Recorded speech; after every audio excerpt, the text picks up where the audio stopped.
قیمتی نصیحتوں سے نوازے اور معمول فرمائے۔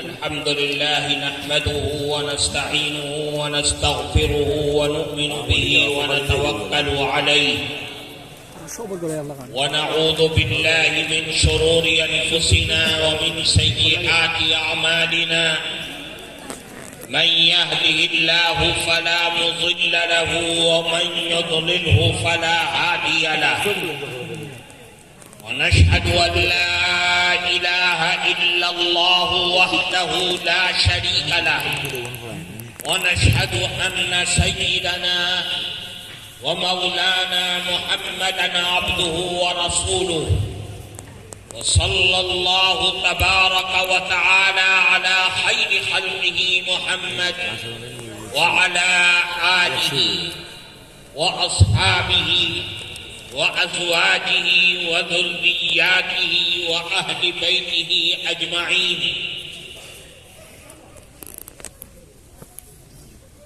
أما بعد وقد قال الله تبارك وتعالى في القرآن المجيد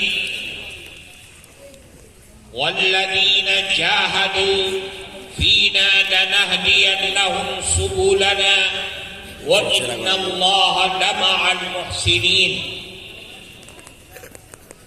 محترم سبھاپتی صاحب، اسٹیج پر اپستھت حضرات علماء کرام،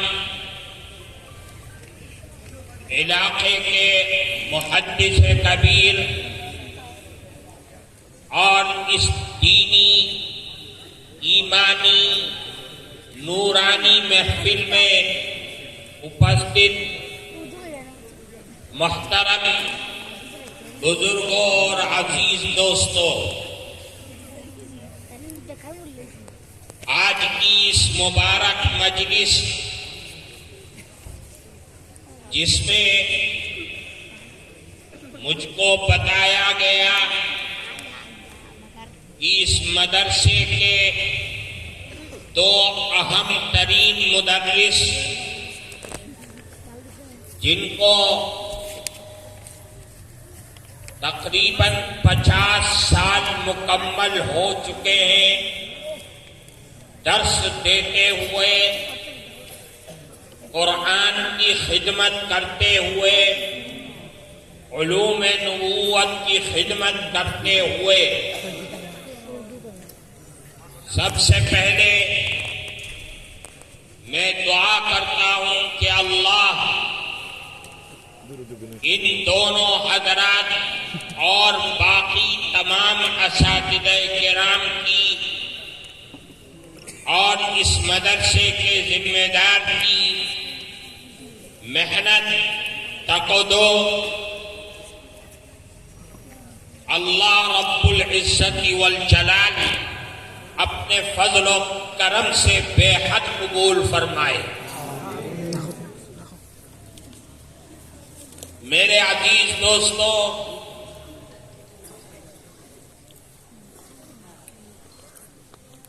بہت سے اعمال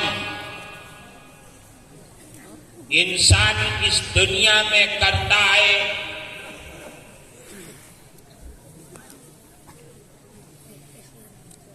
جب تک زندہ رہا وہ عمل کرتا رہا،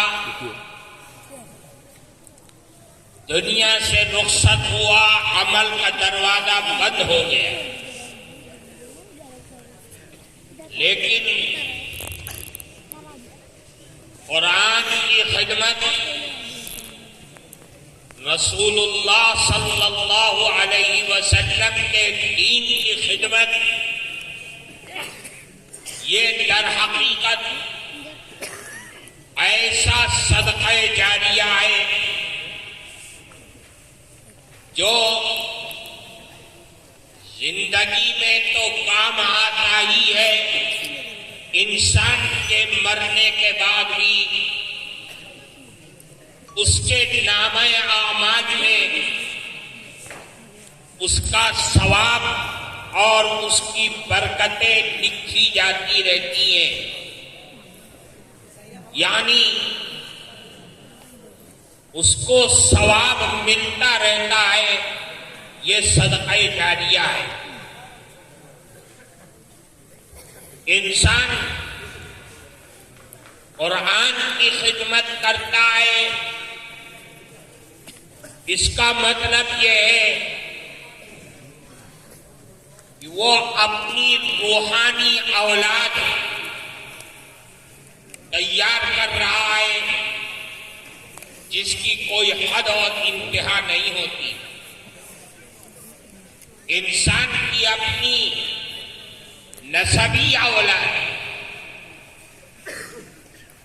جو 1، 3، 4، 5، 10، 20 ہو سکتی ہے، اس کی حد ہے، لیکن روحانی اولاد کی کوئی حد نہیں ہوتی۔ نسبی اولاد اپنے باپ کو اور دادا کو ایک زمانے تک یاد رکھتی ہے اور پھر بھول جاتی ہے، لیکن روحانی اولاد کا سلسلہ ایسا ہے جو بھولتا نہیں ہے۔ میں نے پڑھا اپنے استاد سے، انہوں نے پڑھا اپنے استاد سے، یہ سلسلہ چلتا رہتا ہے، اور اللہ رب العزت والجلال اس کے لیے ثواب کو اور اپنی رحمتوں کے دروازوں کو کھولتے رہتے ہیں۔ میرے عزیز دوستو، اس مجمع میں علماء بھی ہیں اور طلباء بھی ہیں۔ ہمارے بزرگوں کے ہاں علماء دیوبند میں درس و تدریس ایسا بنیادی عمل ہے کہ تمام اکابر چاہے طریقت و سیاست میں کتنے ہی مشغول رہتے ہوں، لیکن درس و تدریس کا سلسلہ کبھی نہیں چھوڑا۔ میں آپ کو اس کی اہمیت اس طریقے سے بتلاؤں، جب حضرت شیخ الاسلام شیخ العرب والعجم حضرت مولانا سید حسین احمد مدنی نور اللہ مرقدہ جب فارغ ہوئے دارالعلوم سے، تو آپ، کیونکہ آپ کے والد نے یعنی ہمارے پردادا نے سارے خاندان کو لے کر کے ہجرت کا ارادہ کر دیا تھا مدینہ منورہ کا، اور چلے بھی گئے۔ حضرت شیخ الاسلام رحمت اللہ علیہ کو بھی مدینہ منورہ جانا تھا۔ حضرت شیخ الاسلام رحمت اللہ علیہ کے استاد تھے اور بہت اہم استاد، حضرت شیخ الہند مولانا محمود حسن دیوبندی رحمت اللہ علیہ جب حضرت شیخ الاسلام پڑھ کر کے فارغ ہو کر کے دیوبند چھوڑ کر کے جانے لگے، تو حضرت شیخ الہند جو ان کے استاد تھے وہ گھر سے لے کر کے اسٹیشن تک پیدل ساتھ میں گئے۔ تقریباً گھر سے اسٹیشن 2 کلومیٹر کا فاصلہ ہے، 2 سے 2.5 کلومیٹر کا، اور پورے راستے ایک ہی نصیحت کرتے رہے کہ حسین احمد چاہے جو حالات آ جائیں درس و تدریس مت چھوڑنا. یہی ایک نصیحت کرتے رہے. حضرت شیخ الاسلام مولانا حسین احمد مدنی رحمت اللہ علیہ نے ان کی اس نصیحت کو اس طریقے سے مٹھی بند کر لیا, گرہ لگا دیا کہ آپ مدینہ منورہ گئے اور درس و تدریس کا سلسلہ شروع کیا.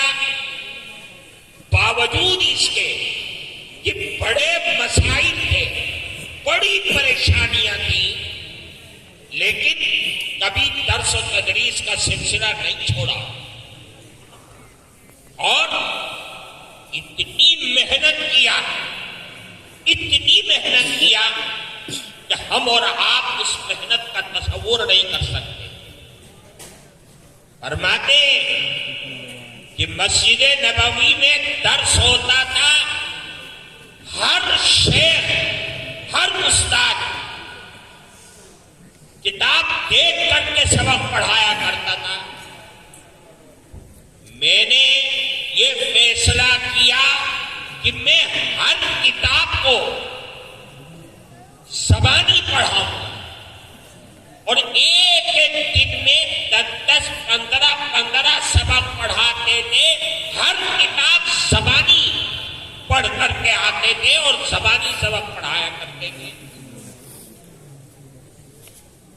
اس کا اثر یہ ہوا کہ تقریباً 14.5 سال تک مسجد نبوی میں درس دیتے رہے اور علم اتنا پختہ ہوا کہ شیخ العربی والعجم بن کر کے وہاں سے نکلے. یہ حضرت شیخ الاسلام رحمت اللہ علیہ کے درس و تدریس کی خصوصیت تھی. حضرت مولانا رشید احمد گنگوئی رحمت اللہ علیہ کیا شخصیت تھی. مجاہد آزادی بھی تھے اور آزادی کے لیے ایک سنگھرش اور ایک مسلسل جہد مسلسل کر رہے تھے. باقاعدہ مدرسہ نہیں تھا, لیکن آپ کی خانقاہ میں علاقے کے بہترین چھٹے ہوئے طلباء آتے تھے اور درس حدیث پوری سیاست خود اکیلے پڑھایا کرتے تھے.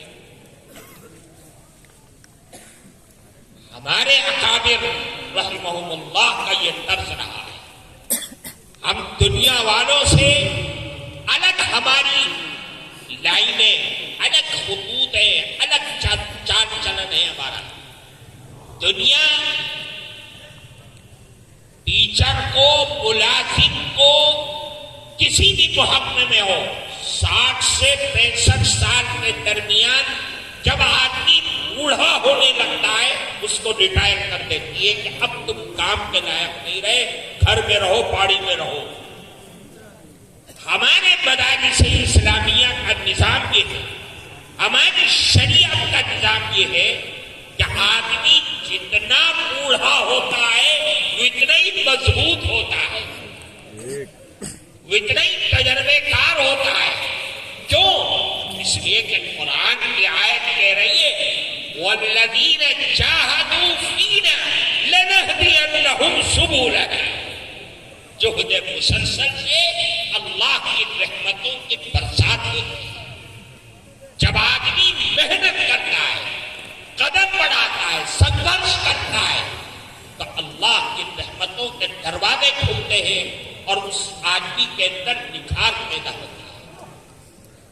جتنا بوڑھا ہو گیا چلا نہیں جا رہا ہے, سہارے سے چل رہے ہیں, لیکن قرآن و حدیث کو پڑھاتے پڑھاتے ایسا ملکہ پیدا ہو جاتا ہے کہ طلباء, علماء اس کی زبان سے نکلے ہوئے کلمات کو اپنے علم کا ذخیرہ سمجھ کر کے محفوظ کرنے لگتے ہیں اور اس کو دلیل میں پیش کرتے ہیں.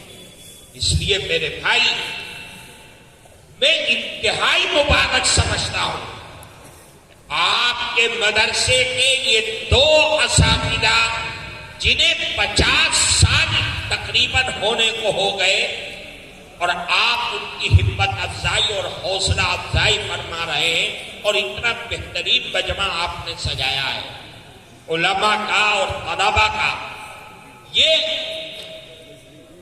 ان کے کام میں خیر اور برکتیں پیدا کرنے کا ایک ذریعہ بنے گا، اور آنے والی نسلوں کو بھی سبق ملے گا کہ آدمی جب محنت کرتا ہے تو اللہ تو اس کا ثمرہ دیتا ہی ہے، لیکن دنیا والے بھی اس کا ثمرہ اور اس کی حوصلہ افزائی کرنے میں کوئی کسر نہیں چھوڑتے۔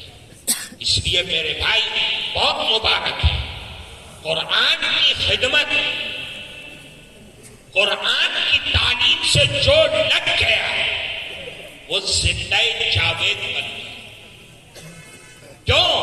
اس لیے کہ قرآن اللہ کا کلام ہے، اور قرآن ہمیشہ باقی رہنے والا ہے، اور جو قوم، جو ویکتی، جو انسان اپنی زندگی کو قرآن سے لگا لے گا تو وہ بھی زندہ جاوید بن جائے گا۔ اللہ رب العزت والجلال اس کی محنتوں کو رائگاں نہیں کر سکتے۔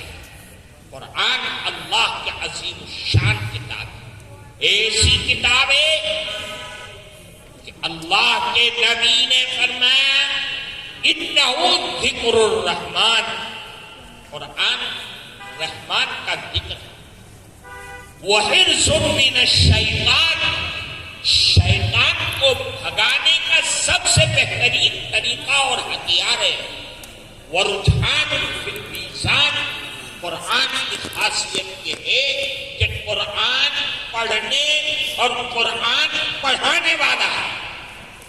اللہ کے نبی نے فرمایا کہ قیامت کے دن میں میزان میں، ترازو میں اس کی عبادتوں کو، اس کے اعمال میں وزن پیدا کرنے کا ذریعہ اللہ نے قرآن کو بنایا ہے۔ تو جب قرآن کا پڑھنے پڑھانے والا دنیا میں بھی وزندار ہوگا اور آخرت میں بھی اس کے اعمال میں وزن پیدا ہوگا۔ اس لیے میرے بھائیوں قرآن سے چمٹ کر کے رہنا چاہیے، قرآن سے اپنی زندگی کو وابستہ کر کے رہنا چاہیے۔ ہم جس صحابہ کرام رضوان اللہ علیہ اجمعین کی زندگی کو دیکھتے ہیں، حضرات صحابہ کرام بوڑھے ہو گئے، چلا نہیں جا رہا ہے، لیکن قرآن کی آیات کو سیکھنے کے لیے استادوں کے پاس جانا، قرآن کے قاریوں کے پاس جانا، اور ایک دن میں خواہش ہوتی تھی کہ ہم قرآن کو اپنے سینے میں محفوظ کر لیں، قرآن کی آیات کو رٹ لیں، یاد کر لیں۔ ان کی پوری زندگی کا خلاصہ اور نچوڑ یہ تھا کہ قرآن پڑھتے پڑھتے مرنا ہے اور مرتے مرتے پڑھنا ہے۔ اسی زندگی کو لے کر کے، اسی نصیحت کو لے کر کے ہم سب کو سنگھرش کرنا چاہیے، ہم سب کو آگے بڑھنا چاہیے کہ قرآن پڑھتے پڑھتے مرنا ہے اور مرتے مرتے پڑھنا ہے۔ اللہ تعالیٰ آپ سب کے یہاں آنے کو قبول فرمائے اور ان دونوں اساتذہ کی عمر میں خوب برکتیں پیدا فرمائے، اور جو ان کے طلباء ہیں اور ان کے ساتھ اساتذہ کام کر رہے ہیں ان کے اندر بھی حوصلے اور امنگیں پیدا فرمائے، اور اس مدرسے کو بھی خوب ترقی عطا فرمائے۔ وآخر دعوانا ان الحمد للہ رب العالمین۔